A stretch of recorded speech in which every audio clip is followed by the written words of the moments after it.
za štednju. Možemo tu posuditi. Vratit ćemo kad napunimo, ako napunimo. Ali dobro, kažem, treba štedit. Ja sam za to. Ko to onda vraća?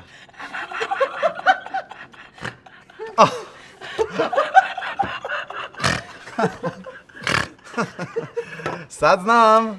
Raiffeisen banka. Oink, oink. Inače, nilski konj je moja omiljena životinja. Sviđa mi se.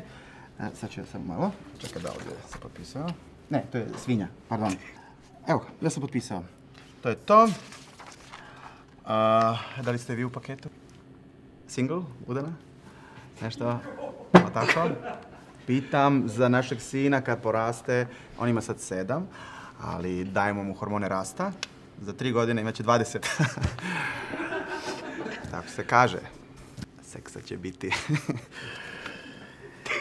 Razbio sam i zube, ali ne rukama. To me koštalo 10.000 eura.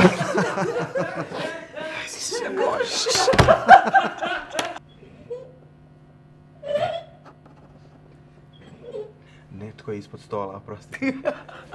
Znam, sitna slova treba čitati. Ali neću, ja ti vjerujem. Slabo čuje. Sklopili smo dogovor. Potpisao sam.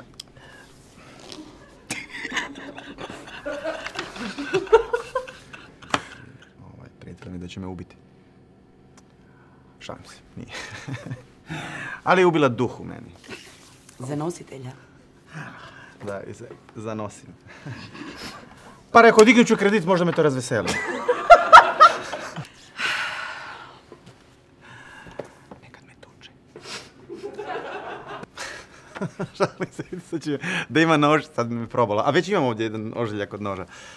Nešto se ne ljutila mene, ali... Ti si simpatična, jel da? Odmah moja žena skoči, ja žena...